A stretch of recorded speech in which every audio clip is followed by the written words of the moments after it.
नमस्कार विद्यार्थी मित्रांनो, महाराष्ट्र आरोग्य विज्ञान विद्यापीठाच्या अंतर्गत परीक्षा होणार आहे। मराठीच्या विषयाची तयारी आपण करून घेत आहोत।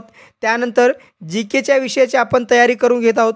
त्यानंतर मित्रांनो, आपण या ठिकाणी महाराष्ट्र आरोग्य विज्ञान विद्यापीठ अधिनियम 1998 चा जो कायदा आहे, या कायद्यावर आपण व्हिडिओ अपलोड करत, जे की प्रीवियस क्वेश्चन पेपरमध्ये येतं। आतापर्यंत आपण 4 व्हिडिओ या कायद्यावर आपण अपलोड केले। तुम्ही पाहिलं नसेल तर तो व्हिडिओ तुम्ही जाऊन पहा। आजच्या व्हिडिओच्या माध्यमातून आपण पाहणार आहोत की 31 पासून ते 50% या ठिकाणी प्रश्न विश्लेषण करणार आहोत। याआधी आपण 1 ते 30 प्रश्न आपण पाहिलेले आहेत। तुम्हाला व्हिडिओची लिंक डिस्क्रिप्शन बॉक्समध्ये दिलेली आहे। आता मित्रांनो, या ठिकाणी पहा, शेवटच्या टप्प्यामध्ये आपण कोणकोणते प्रश्न पाहिले होते। 29वा प्रश्न पाहिला होता, प्रतिकुलपतीची निवड करण्याची रीत कोणत्या कलमात सांगितलेली आहे। त्यानंतर मित्रांनो, महाराष्ट्र आरोग्य विज्ञान विद्यापीठ अधिनियम 1998 विधान परिषदेमध्ये कोणत्या तारखेमध्ये सुधारणेसह सहमत करण्यात आला। 7 ऑगस्ट 1998 रोजी सहमत करण्यात आला। मित्रांनो, त्याआधी आता आपण परीक्षेची तयारी करतात, पण आपल्याला परीक्षेचा सिलेबससुद्धा माहीत असणं गरजेचं आहे। परीक्षेचा सिलेबस जर माहिती असेल तर आपल्याला एक अभ्यासाची दिशा येऊन जाईल। या ठिकाणी पहा मित्रांनो, महाराष्ट्र आरोग्य विद्यापीठाच्या अंतर्गत विविध पोस्ट आहेत। त्या विविध पोस्टपैकी 1998चा जो आपल्याला कायदा करायचा आहे, तो कायदा शिपाई पदासाठी, त्यानंतर वाहन चालक या पदासाठी नाही, बाकी सर्व पदासाठी हा कायदा आहे। आता हा कायदा करत असताना तुम्हाला काय काय करायचं आहे पहा। विद्यापीठ कामकाजासंबंधित लेखा परीक्षण कामकाजासंदर्भात, त्यानंतर विद्यापीठ अधिनियम, परिनियम, निर्देश, त्या अनुषंगाने कामकाजावर आधारित प्रश्न आपल्याला ठिकाणी करायचा आहे। त्यानंतर पहा, विद्यापीठ लेखा परीक्षण संदर्भाचे कामकाज, त्यानंतर विद्यापीठ अधिनियम, परिनियम, निर्देश, त्या अनुषंगाने कामकाजावर असणारे प्रश्न आपल्याला करायचा आहे। आता त्यानंतर मित्रांनो पहा, या ठिकाणी एकाच ओळीमध्ये सिलेबस दिला आहे।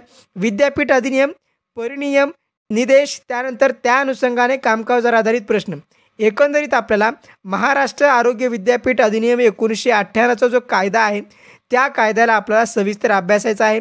त्यानंतर विद्यापीठाचं म्हणजे युनिव्हर्सिटीचं जे काही कामकाज चालते, या कायद्यानुसार कामकाज चालणाऱ्या सविस्तर तुम्हाला कर्तव्य, वैशिष्ट्य सर्व अभ्यासणं गरजेचं आहे।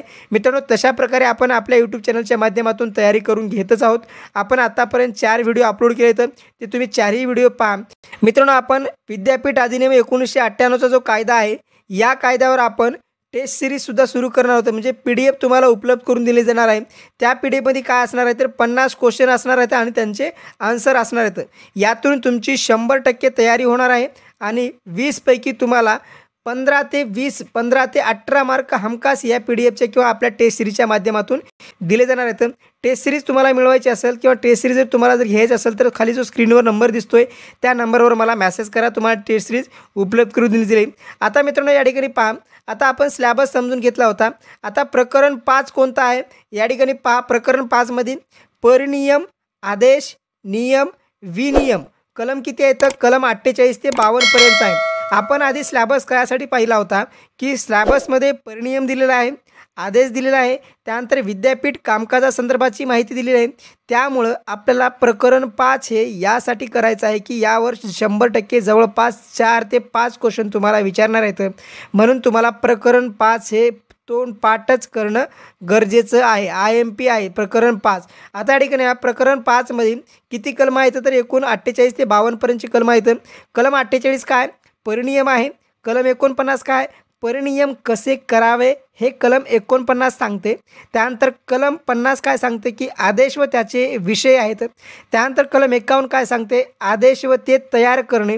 त्यानंतर मित्रांनो, कलम 52 काय सांगते, कलम 52 हे विनियम आणि नियम या संदर्भात आहे। आता मित्रांनो, परिनियम म्हणजे काय, विद्यापीठाने जे नियम तयार करतात त्याला परिनियम असं म्हटलं जातं। आता या ठिकाणी परिनियमासंदर्भाचे आपण महत्त्वपूर्ण काही प्रश्न पाहणार आहोत। त्यानंतर 1998चा जो काही कायदा आहे, त्या कायद्यावर सुद्धा आपण महत्त्वपूर्ण क्वेश्चन, आता या ठिकाणी आपण क्वेश्चन सुरुवात करूया। आता या ठिकाणी मित्रांनो, आपण क्वेश्चनला सुरुवात करूया। या ठिकाणी 31वा प्रश्न पहा।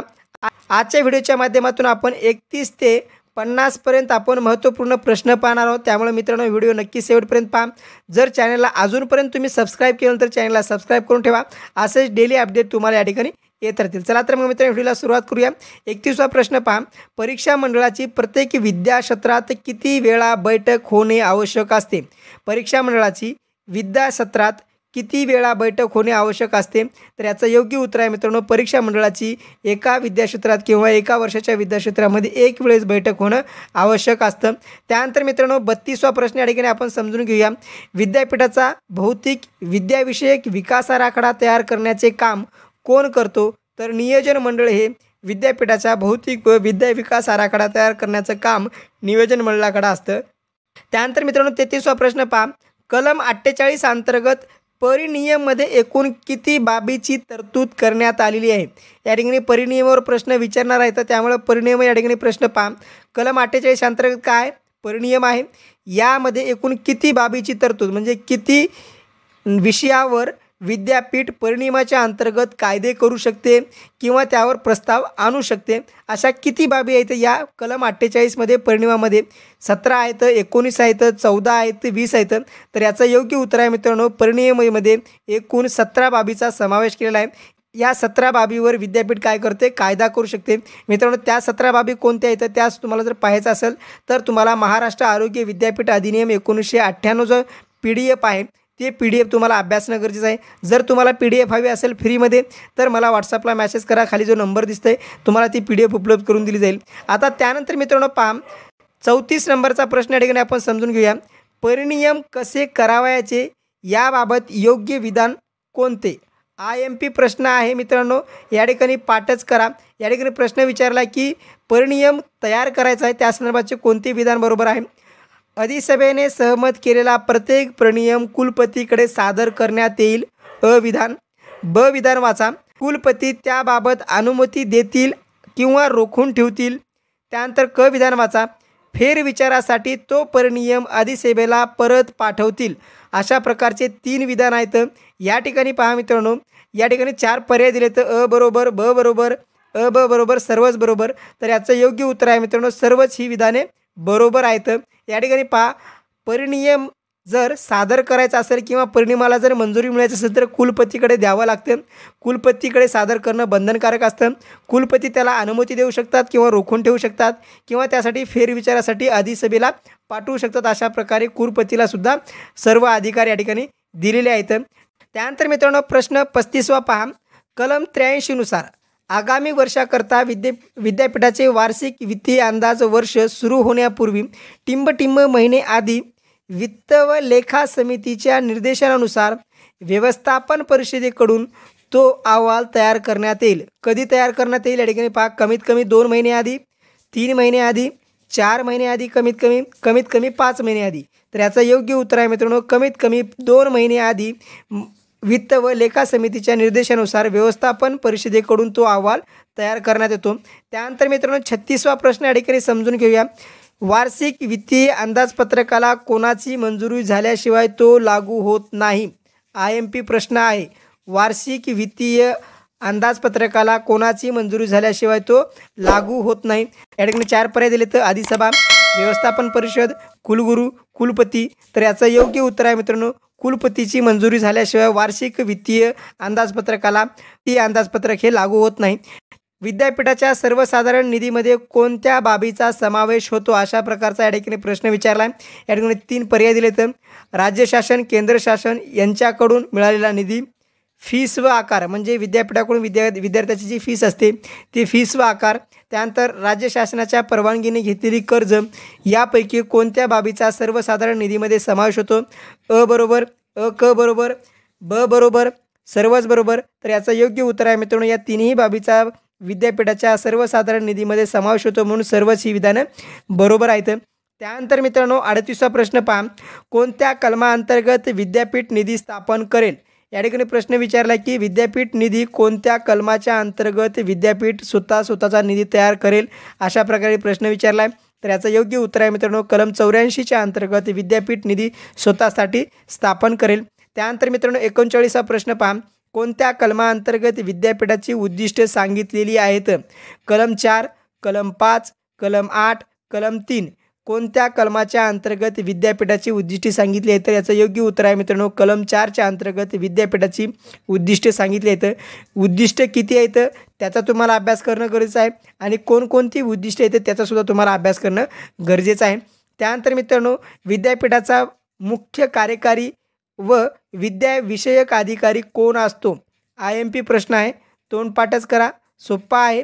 व्हिडिओ पाहत असाल तर तुम्हाला सर्व प्रश्न सोपे वाटतील आणि परीक्षेमध्ये हमखास हे छापून येणारे प्रश्न आहेत. त्यामुळे जर व्हिडिओ तुम्ही पाहिले नसेल तर ते आधीचे सुद्धा तुम्ही व्हिडिओ पाहून घ्या.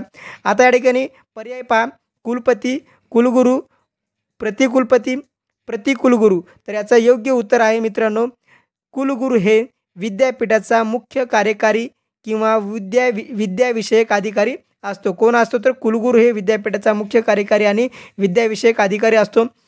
कुलगुरू खालीलपैकी कोणत्या समितीचा पदसिद्ध अध्यक्ष असतो? खाली समिती दिल्या इथं, त्या समितीपैकी कोणत्या समितीचा पदसिद्ध अध्यक्ष असतो हे आपल्याला ओळखायचं आहे. या ठिकाणी पहिली परिषद आहे व्यवस्थापन परिषद, विद्या परिषद, परीक्षा मंडळ, वित्त परिषद, ग्रंथालय समिती. या 5 समित्यापैकी कोणत्या समितीचा कुलगुरू हा पदसिद्ध अध्यक्ष असतो? या ठिकाणी 4 पर्याय दिलेत. अ, ब, क बरोबर, ड, इ, क बरोबर, अ, इ, ब, ड बरोबर. तर याचं योग्य उत्तर आहे मित्रांनो, सर्वच विधाने ही बरोबर आहेत. म्हणजेच कुलगुरू हा व्यवस्थापन परिषद, विद्या परिषद, परीक्षा मंडळ, वित्त परिषद, त्यानंतर ग्रंथालय समिती या 5ही समितीचा पदसिद्ध अध्यक्ष असतो. हे प्रश्न तुम्ही सुद्धा पाठ करून घ्या. त्यानंतर मित्रांनो 42वा प्रश्न या ठिकाणी पहा, कोणत्या कलमाअंतर्गत आदेश व ते तयार करणे ही तरतूद करण्यात आलेली आहे? आदेश व ते तयार करणे या संदर्भाची ही तरतूद आहे कोणत्या कलमाच्या अंतर्गत? तर कलम पहा 51 अंतर्गत, कलम 52 अंतर्गत, कलम 54 अंतर्गत, कलम 59 अंतर्गत. तर याचं योग्य उत्तर आहे मित्रांनो, कलम 51च्या अंतर्गत आदेश व ते तयार करणे संदर्भात हे कलम आहे. त्यानंतर मित्रांनो 43वा प्रश्न पहा, कलम 20 अंतर्गत विद्यापीठाचा वित्त व लेखा अधिकारी असेल. कलम 20च्या अंतर्गत काय असतो? विद्यापीठाचा वित्त व लेखा अधिकारी असेल. तो कोणाच्या नियंत्रणाखाली काम करतो? अशा प्रकारचा प्रश्न विचारला आहे. वित्त व लेखा अधिकारी कलम किती आहे? 20 आहे, पण तो कोणाच्या नियंत्रणाखाली काम करतो? अशा प्रकारचा ठिकाणी प्रश्न विचारला आहे.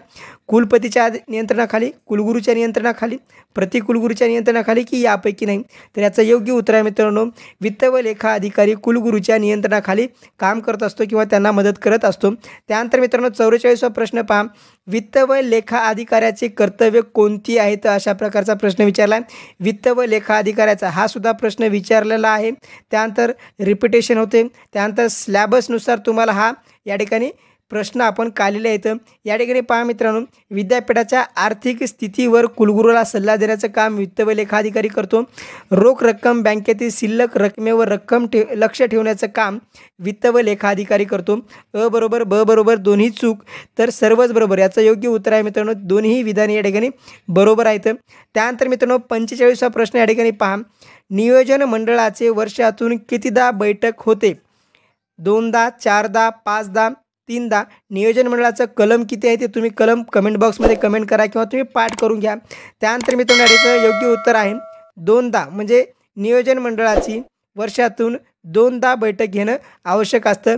त्यानंतर मित्रांनो वित्त व लेखा समितीच्या सदस्याची संख्या किती असते? वित्त व लेखा समितीची एक समिती असते. त्या समितीचे अध्यक्ष कोण असतात? उपाध्यक्ष कोण असतात? पदसिद्ध सचिव कोण असतात? या सर्व बाबीचा तुम्हाला अभ्यास करायचा आहे. या ठिकाणी वित्त व लेखा समितीच्या सदस्याची संख्या किती असते? तर एकूण 7 सदस्य संख्या असते. याचे पदसिद्ध अध्यक्ष हे कोण असतात? तर कुलगुरू असतात. त्यानंतर मित्रांनो ग्रंथालय समितीच्या सदस्याची संख्या किती असते? अशा प्रकारचा प्रश्न विचारला आहे. 6, 9, 3, 8. तर याचं योग्य उत्तर आहे मित्रांनो, ग्रंथालय समितीच्या सदस्याची संख्या ही 6 असते. त्यानंतर मित्रांनो 48वा प्रश्न पहा, खरेदी समितीच्या सदस्याची संख्या किती असते? 5, 10, 12, 15. तर याचं योग्य उत्तर आहे मित्रांनो, खरेदी समितीच्या सदस्याची संख्या ही 5 असते. त्याचे अध्यक्ष कोण असतात? उपाध्यक्ष कोण असतात? त्यानंतर सदस्य सचिव कोण असतात? याची सर्व माहिती तुम्ही करून घ्या. त्यानंतर मित्रांनो 49वा प्रश्न पहा, कोणत्या कलमात विद्या परिषदेची तरतूद करण्यात आली आहे? कलम 28, कलम 25, कलम 67, कलम 15. तर कलम 28च्या अंतर्गत विद्या परिषदेची तरतूद करण्यात आली. विद्या परिषदेचे कर्तव्य काय? विद्या परिषदेचे कामे काय आहेत? त्यानंतर विद्या परिषद कशाप्रकारे काम करते? या सर्व बाबीचा तुम्हाला अभ्यास करायचा आहे. त्यानंतर मित्रांनो शेवटचा प्रश्न या ठिकाणी पहा, कोणत्या कलमात अधिसभा ची तरतूद करण्यात आलेली आहे। अधिसभा संदर्भात सुद्धा तुम्हाला अभ्यास करणं गरजेचं आहे। अधिसभा कोणत्या कलमात आहे, त्यानंतर अधिसभेची कर्तव्य काय आहेत, त्यानंतर अधिसभेचे अध्यक्ष कोण असतात, उपाध्यक्ष कोण असतात, या सर्व बाबीचा तुम्ही अभ्यास करा। कोणत्या कलमात अधिसभेची तरतूद करण्यात आली, कलम 23, 35, 7, 9। तर याचं योग्य उत्तर आहे मित्रांनो कलम 23च्या अंतर्गत अधिसभेची तरतूद करण्यात आली आहे। अशा प्रकारे मित्रांनो आपण महाराष्ट्र आरोग्य विद्यापीठाच्या अंतर्गत 1998चा जो कायदा आहे त्या कायद्यावरचे आपण आज 50 क्वेश्चन असे 50 क्वेश्चन आपण या ठिकाणी IMP पाहिले आहेत। मित्रांनो जर तुम्हाला ही PDF हवी असेल तर तुम्हाला जो खाली स्क्रीनवर नंबर दिसतोय त्या नंबरवर तुम्ही व्हॉट्सअप करा, तुम्हाला ती PDF उपलब्ध करून जाईल। मित्रांनो असेच व्हिडिओ पाहण्यासाठी आमच्या चॅनलला सबस्क्राईब करा, त्याचबरोबर व्हिडिओ आवडल्यास जास्तीत जास्त मित्रांना शेअर करा। धन्यवाद मित्रांनो, थँक्यू। जय हिंद, जय महाराष्ट्र।